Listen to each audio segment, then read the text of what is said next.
बच्चों, आज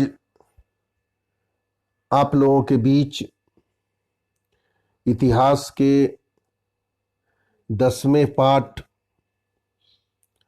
उपनिवेशवाद और देहात के पार्ट 1 के बारे में कुछ चर्चा आप लोगों से करेंगे। और ये भी बताना चाहूँगा कि इस पाठ में आपको पूरा चैप्टर नहीं पढ़ना है। सिलेबस में जो डिलीटेड जो चैप्टर हटाया गया है उसमें 10वें पाठ से आधा हटाया गया है, यानी पार्ट 1 बंगाल और वहां के जमींदार, पार्ट 2 कुदाल और हल ये पढ़ना है, और पार्ट 3 देहात में विद्रोह और चौथा पार्ट दक्कन दंगा आयोग ये नहीं पढ़ना है। यानी तीसरा और चौथा पार्ट नहीं पढ़ना है। आपके टेक्स्ट बुक में ये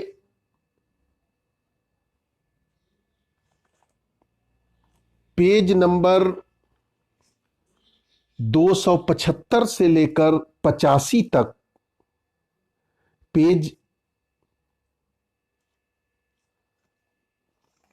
में पार्ट 3 और पार्ट 4 है। तो कहने का तात्पर्य यह है कि 10वें पार्ट में आपको पार्ट 1 और पार्ट 2 पढ़ना है। चैप्टर नंबर 10 में आधा पढ़ना है, आधा छोड़ देना है। तो आज मैं आप लोगों से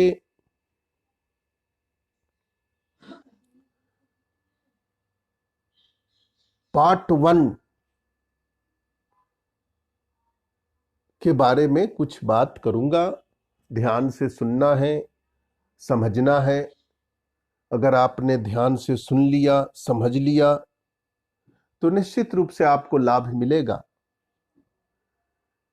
इस चैप्टर का ऑनलाइन क्लास भी होगा, उससे भी आपको लाभ मिलेगा। किताब का अध्ययन बहुत महत्वपूर्ण है, उसका नियमित रूप से अध्ययन होना चाहिए, लिखने का अभ्यास होना चाहिए, और पाठ के विभिन्न बिंदुओं को अच्छी तरह से समझना जरूरी है। पहले मैं इस चैप्टर का जो हेडिंग है उसको आपको समझाने की कोशिश करूंगा कि उपनिवेशवाद से आप क्या समझते हैं।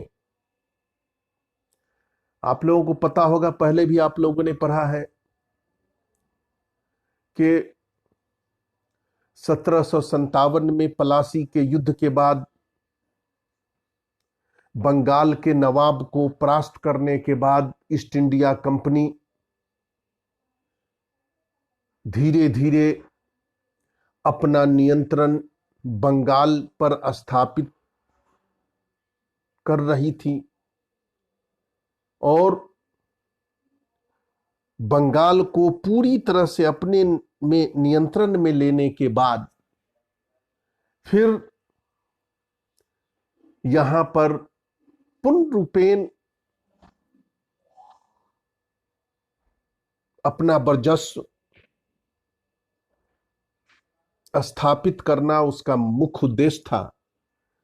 तो बंगाल के नवाब को हराने के बाद फिर उसके उत्तराधिकारी को बनाया। फिर उसके बाद ऐसी स्थिति आ गई कि बंगाल को पूरी तरह से अपने नियंत्रण में लेने के बाद वहां पर जितने राजस्व होते थे, जो कर होता था, वो सब डायरेक्ट खुद वसूलना उन्होंने शुरू कर दिया। तो पहले उपनिवेशवाद मैं समझाना चाहता हूं। जब कोई देश किसी के अधीन हो जाता है तो वो उसका उपनिवेश बन जाता है। कोई शक्तिशाली देश किसी दूसरे देश को अपने अधीन कर लेता है अपने ताकत की बदौलत, तो वो देश उसका उपनिवेश बन जाता है। जिस तरह से भारत में ईस्ट इंडिया कंपनी ने यहां के नवाबों को हराकर, यहां के राजाओं को हराकर अपने अधीन कर लिया, तो हमारा देश उसका उपनिवेश बन गया। तो उसी उपनिवेशवाद और देहात के बारे में बताया गया है कि उस उपनिवेशवाद में जब हम पे ईस्ट इंडिया कंपनी का शासन हो गया बंगाल पे, तो देहात से उसने कैसे राजस्व कर वसूलना शुरू किया, उसके बारे में इस चैप्टर में बताया गया है कि किस तरह से ये किसानों से कर वसूलते थे। उसके विषय में इस चैप्टर में बताया गया है। तो उपनिवेशवाद आपको समझ में आ गया होगा कि जब कोई शक्तिशाली देश किसी देश को अपने अधीन कर लेता है और उसके संसाधनों का उपयोग अपने हित के लिए करना शुरू कर देता है, तो वो देश उसका उपनिवेश बन जाता है। और इसी तरह से हमारा देश उपनिवेश बन रहा था शुरुआती दौर में। ईस्ट इंडिया कंपनी ने जब बंगाल पर कब्जा किया और उसको अपने अधीन कर लिया, उस समय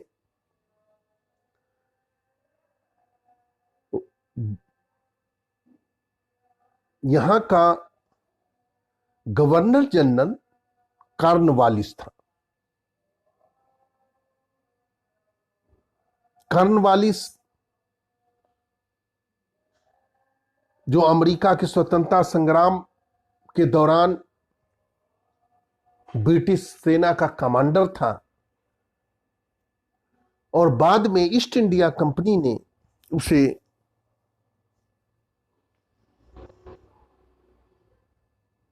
बंगाल का गवर्नर जनरल बनाया। तो कॉर्नवालिस ने 1793 में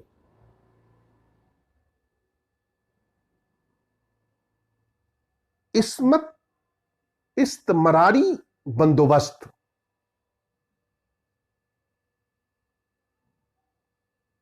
इसको अस्थाई बंदोबस्त के नाम से भी जाना जाता है। इस्तमरारी बंदोबस्त को अस्थाई बंदोबस्त के नाम से भी जाना जाता है। तो कॉर्नवालिस ने 1793 में बंगाल में लागू किया। और आपके किताब में दे रखा है कि बंगाल में एक बर्दवान डिस्ट्रिक्ट है आज भी, वहां पर इसको लागू किया। उसके वहां की घटनाओं का उल्लेख है कि इस्तमरारी बंदोबस्त के अंतर्गत जमींदारों को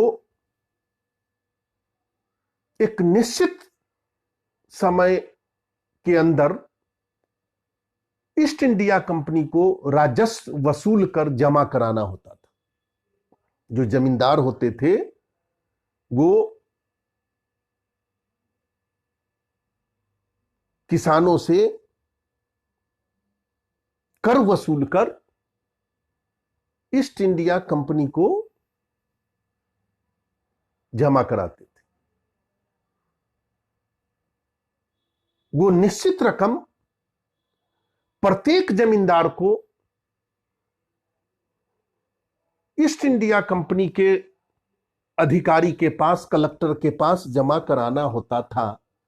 अगर उस निश्चित समय के अंतर्गत वो नहीं जमा करा पाता तो उसकी जमींदारी छीन ली जाती थी, नीलाम कर दिया जाता था, उसको उसकी जमींदारी से हटा दिया जाता था और फिर दूसरे जमींदार व्यक्ति को नियुक्त किया जाता था।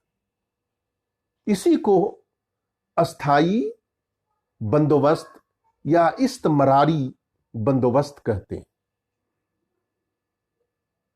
ईस्ट इंडिया कंपनी इस सिस्टम के माध्यम से गांव के किसानों से, रैयतों से कर वसूलना चाहती थी। अब ये जमींदार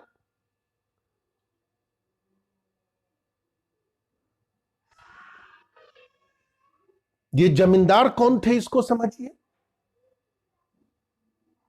जमींदार के नियंत्रण में कई गांव होते थे। एक जो जमींदार होता था उसके अधीन में 100, 200 यानी 400 तक गांव होते थे।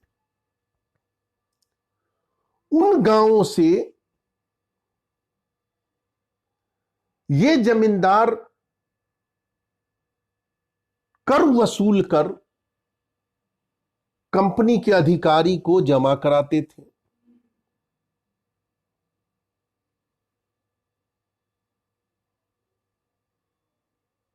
और ये रकम निश्चित समय में जमा कराना होता था। अब यहां पर देखिए, जो जमींदार के अधीन बहुत सारे गांव होते थे, गांव में जो खेती करते थे वो रैयत होते थे, जो किसान होते थे। जो जमींदार ने जमीन दिया, उस पर खेती किया और जमींदार को सालाना टैक्स दिया। जमींदार वो टैक्स कंपनी के पास जमा कराता था। रैयत के बाद नीचे एक सिकमी रैयत होता था।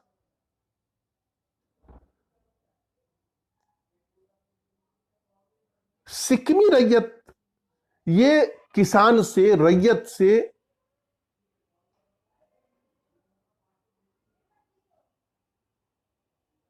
जमीन लेकर उस पे उपजाने के बाद वो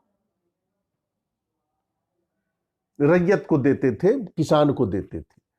यानी उसकी वो अपनी जमीन नहीं होती थी, वो किराए के या पट्टे पे जमीन दिया जाता था। उस पे उपजाया और किसान को, बड़े किसान को निश्चित रकम मिलती थी। फिर वो रकम जमींदार के पास जाता था। एक ये जोतदार भी होते थे, जो गांव के बड़े किसान होते थे, जिस संसाधन संपन्न व्यक्ति होते थे, व्यापारी होते थे, महाजन होते थे, साहूकार होते थे। गांव में उनका वर्चस्व होता था।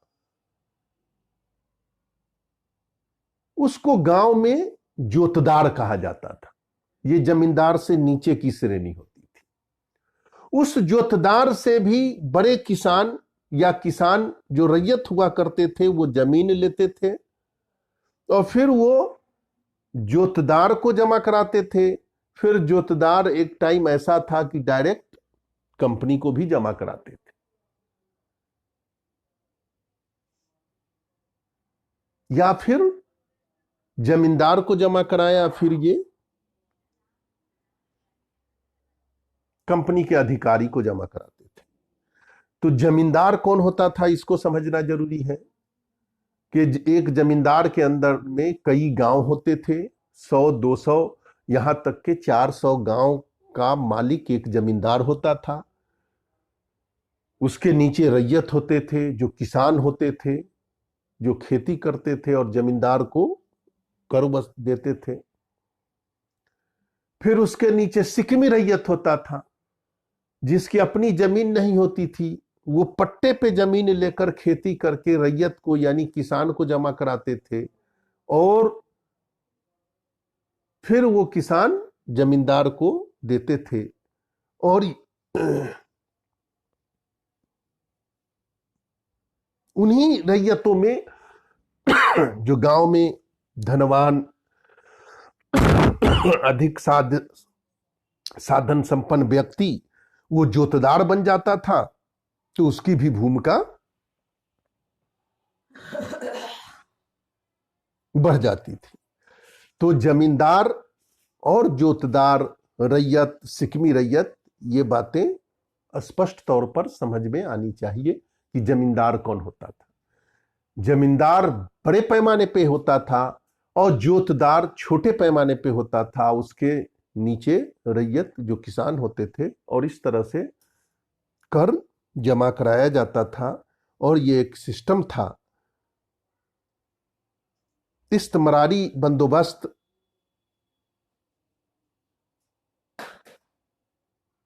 लागू करने का कंपनी का मेन उद्देश्य था कि उसे भू राजस्व निश्चित समय पर बिना किसी व्यवधान के मिलता रहे, क्योंकि वो तो निश्चित समय के लिए जमीन दे देते थे। जमींदार का काम होता था जमा कराना। दूसरा उद्देश्य था कि कंपनी अपने वफादार जो जमींदार लोग होते थे उसको वो तैयार करते थे कि वो हमारे प्रति वफादार रहें, और गांव में एक बहुत बड़ा वर्ग जो कंपनी के प्रति ईमानदार हो, वफादार हो, ये तैयार हो, ताकि उसको कर वसूलने में कोई दिक्कत नहीं हो। इसके साथ साथ कृषि के ढांचा में भी निवेश चाहते थे कि ताकि अधिक से अधिक कृषि हो, उपज हो, ताकि लगान आ सके।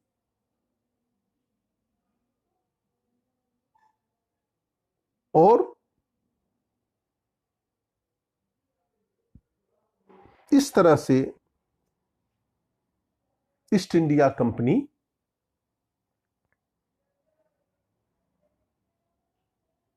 लगान वसूलने का काम किया करती थी, जो बहुत ही कारगर सिद्ध हो रही थी। लेकिन इसमें अनेक कठिनाइयां भी थी। कठिनाइयां ये थी कि जमींदार निश्चित समय पर जब कर नहीं दे पाते थे तो उनकी जमीन को नीलाम कर दिया जाता था।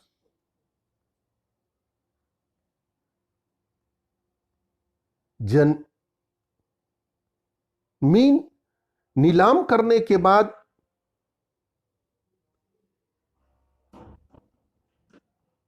ये देखिए, रैयत जो खेती करते थे, जो किसान होते थे, जो जमीन पे उपजाते थे, और फसल बर्बाद होने पर, कोई प्राकृतिक आपदा आने पर किसी तरह की कोई रियायत नहीं होती थी। जो निश्चित रकम होती थी वो जमींदार को कंपनी के पास जमा करना पड़ता था, और कभी कभी जमींदार ये रकम, निश्चित रकम जमा करने में अक्षम हो जाता था तो उसकी जमींदारी समाप्त कर दी जाती थी। जो निश्चित समय होता था उस तारीख के सूर्यास्त तक वो रकम कंपनी के पास पहुंच जानी चाहिए। इसको सूर्यास्त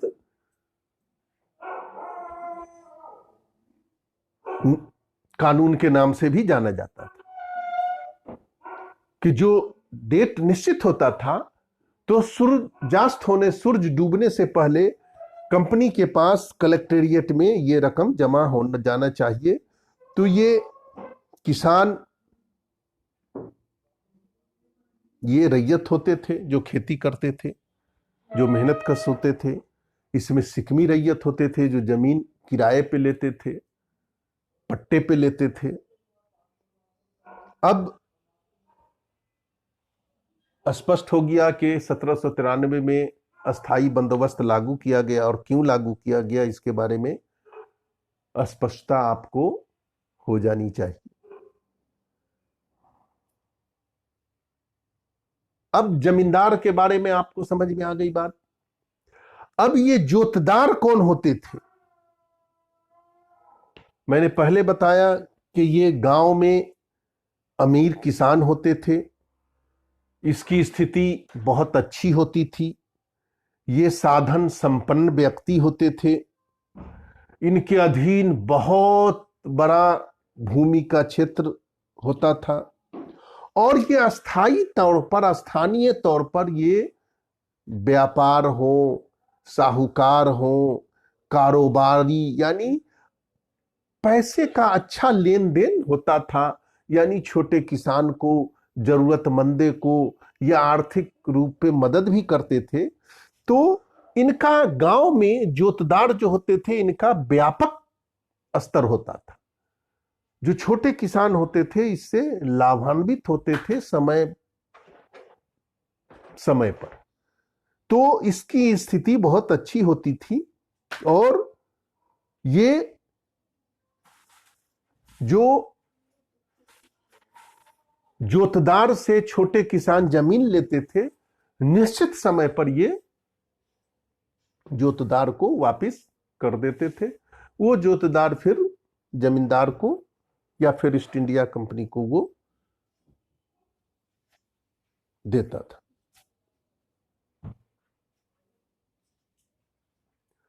तो कभी कभी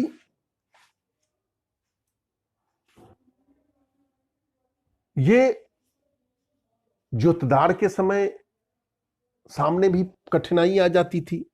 वो गांव में रहते हुए जमींदारों के प्रयासों का जमकर विरोध करते थे। यानी जमींदार जो इन पे जबरदस्ती करता था उसका ये विरोध करते थे, क्योंकि गांव के स्तर पर ये संपन्न व्यक्ति होते थे और समय समय पे गांव में जब कर बढ़ाया जाता था उसका ये विरोध भी करते थे। कभी कभी जमींदारों को राजस्व भुगताने में जानबूझकर ये देरी भी किया करते थे, दंगा भी करवाते थे, यानी हंगामा भी करवा दिया। और इन्हें हवलदार भी कहा जाता था। तो जो ये जोतदार थे, ये बंगाल के संपन्न शक्तिशाली लोग होते थे। इनका व्यापार पर नियंत्रण होता था, इसके गांव के गरीब किसानों पर पूर्ण नियंत्रण होता था और ये बटाई के माध्यम से फसल उगाते थे। गरीब ग्राम वासियों पर इनका सीधा नियंत्रण होता था और ये कभी कभी जमींदार को ये जानबूझकर भी कर नहीं जमा कराते थे और समय समय पर जमींदारों का ये विरोध करते भी थे। जब कर में बढ़ोतरी होती थी या अन्य प्रकार की कोई स्थिति आने पर ये उसका जमकर विरोध करते थे। गांव के स्तर पर ये जोतदार बड़े शक्तिशाली होते थे। तो ये जोतदार के बारे में आपको स्पष्ट जानकारी मिल गई। कभी कभी जो जमींदार होते थे वो समय पर टैक्स नहीं दे पाते थे। टैक्स नहीं दे पाने की वजह थी, कई वजह ये थी कि कभी कभी फसल खराब हो जाती थी, कर का जो निर्धारण होता था वो असमान होता था, जमीन की अलग अलग क्वालिटी होती थी और कर का निर्धारण इतना अधिक हो जाता था कि किसान जोतदार को, जमींदार को नहीं दे पाता था। इस वजह से भी टैक्स समय पर जमा नहीं होता था। प्राकृतिक आपदाओं के कारण भी टैक्स नहीं जमा हो पाता था। और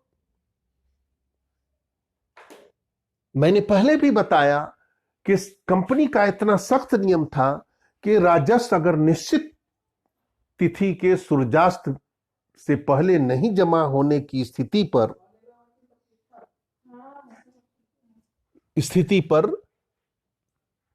गवर्नमेंट, ईस्ट इंडिया कंपनी उसके जमीन को नीलाम भी कर देती थी। अब नीलाम करने में भी बड़ी समस्याएं होती थी। जब नीलाम कर दिया जाता था तो ये जमींदार वगैरह बड़े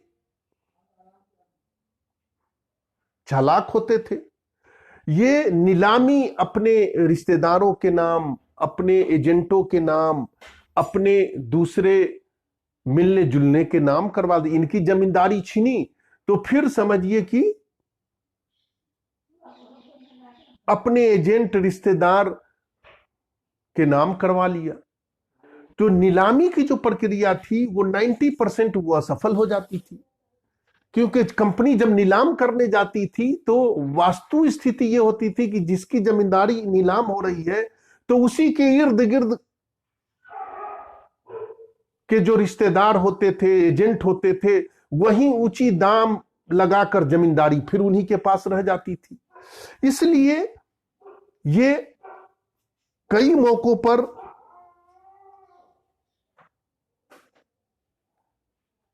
ये विफल होती दिखती थी।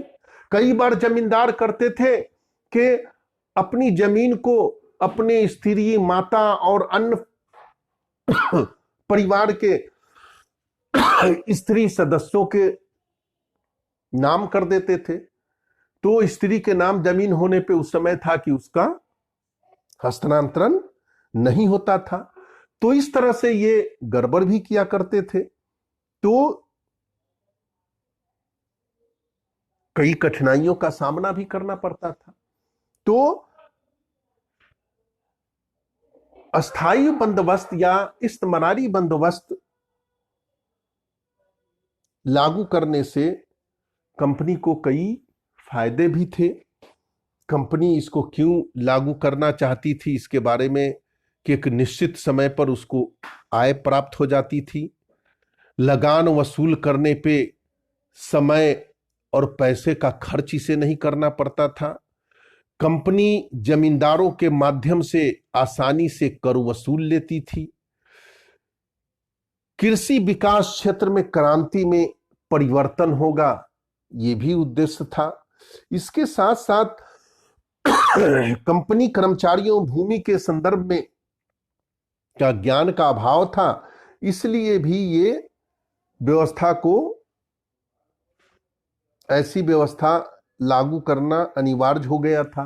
कंपनी को जानकारी नहीं थी कहां की जमीन कैसी है, क्या है, इसलिए लागू करने से लाभ कंपनी को के तथा लोगों को अधिक हितों की अधिक रक्षा हुई। निश्चित आय समय पर प्राप्त हो जाया करता था। पैदावार हो या नहीं हो, जमींदार को निश्चित समय किसी प्रकार से जमा करना पड़ता था। कृषि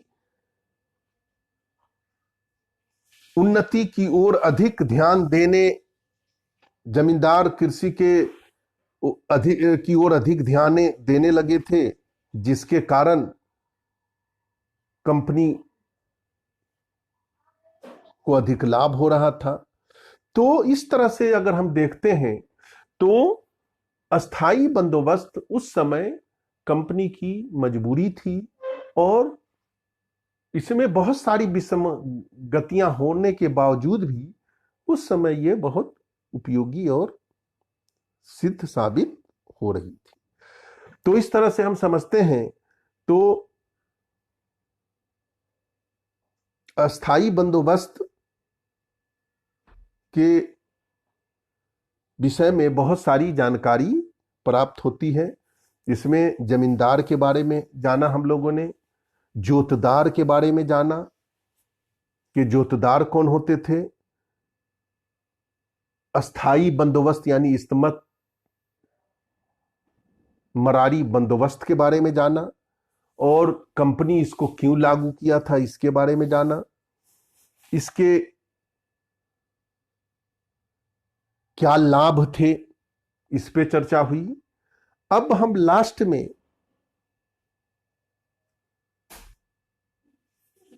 आप और इसको देखेंगे तो इसमें कुछ बातें लिखी हुई हैं, तो आप इसको यानी नोट भी कर सकते हैं।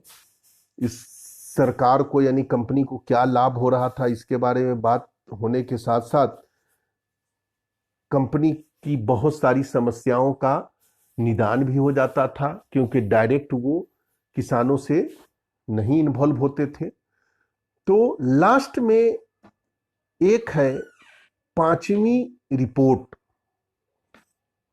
जो ब्रिटिश संसद में 1813 में पेश किया गया। इस पांचवी रिपोर्ट के द्वारा जो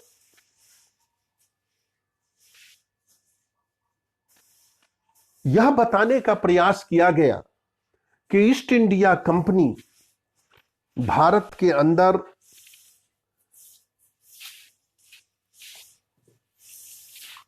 जो शासन कर रही है, इसका लाभ ईस्ट इंडिया कंपनी को मिल रहा है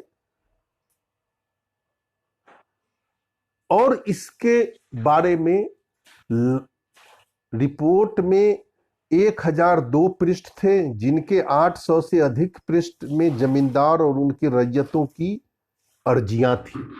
विभिन्न कलेक्टरों के माध्यम से ये सारे रिपोर्ट को तैयार करके ब्रिटिश गवर्नमेंट के पार्लियामेंट में इसको रखा गया। इस पे बड़ी गर्मा गर्म बहस हुई, इस पे चर्चा हुई और वहां इस रिपोर्ट के पर चर्चा होने का मेन उद्देश्य ये था कि जो भारत के अंदर ईस्ट इंडिया कंपनी का जो प्रशासन है, क्रियाकलाप है और इससे होने वाले जो लाभ हैं वो ईस्ट इंडिया कंपनी को ही मिल रहा है। इसलिए इस पर गर्मा गर्म बहस वहां छिड़ गई। इस बहस में ये भी बात निश्चित किया गया कि कंपनी के अधिकारी लोभ और लालच और भ्रष्टाचार की घटनाओं को भी ब्रिटिश के कई अखबारों में उजागर किया गया और यह सुनिश्चित किया गया कि ऐसे निजी व्यापारियों की संख्या बढ़ती जा रही है जो भारत के साथ होने वाले व्यापार में हिस्सा लेना चाहते हैं। ब्रिटेन के उद्योगपति ब्रिटिश विनिर्माताओं के लिए भारत का बाजार खुलवाने के लिए उत्सुक थे। कई राजनीतिक समूहों का कहना था कि बंगाल के अंदर जो विजय प्राप्त हुई है, इसका पूरा लाभ ईस्ट इंडिया कंपनी उठा रही है, जो पूर्णतः ये राष्ट्र हित में नहीं है। तो इसी के संदर्भ में बंगाल के पार्लियामेंट में इसमें गर्मा गर्म बहस हुई ताकि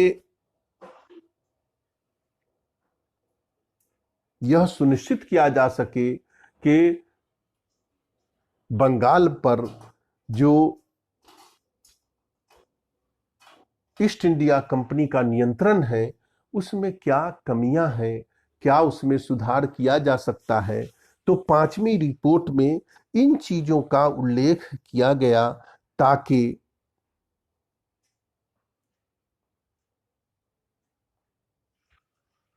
कंपनी के अन्य क्रियाकलापों पर नियंत्रण किया जा सके। तो इस तरह से आज हम लोगों ने इसके पहले खंड में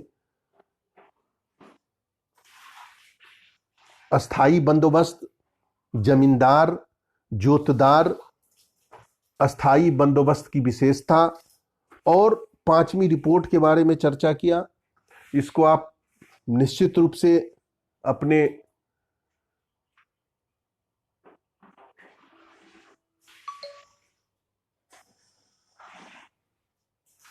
किताबों में देखिए, पढ़िए और इससे लाभ उठाने की कोशिश कीजिए। ऑनलाइन क्लास हो रही है, उस पर भी ध्यान दीजिए, तो निश्चित रूप से आपको लाभ मिलेगा। तो किताब में एक बार इसको पढ़ना है और इससे संबंधित प्रश्नोत्तर करके याद करने का प्रयास करना है। अगले दिन हम फिर इसके दूसरे पार्ट के बारे में चर्चा करेंगे, जो कुदाल और हल यानी कुछ आदिवासियों के विषय में है, वो इसी पाठ से है। अगले दिन उस पर चर्चा होगी। और फिर इसका तीसरा और चौथा जो पार्ट है जो आपको नहीं पढ़ना है तो उसको नहीं देखना है, क्योंकि तीसरे और चौथे पार्ट से इसके खंड से कोई भी प्रश्न नहीं आएगा। इस चैप्टर से सिर्फ पार्ट 1 और पार्ट 2 का ही अध्ययन करना है। तो पार्ट 1 में मैं जो जो टॉपिक था मैंने चर्चा किया, पार्ट 2 में फिर अगले दिन हम बात करेंगे। तो आज के लिए बहुत बहुत धन्यवाद, बहुत बहुत धन्यवाद आपका। ओके।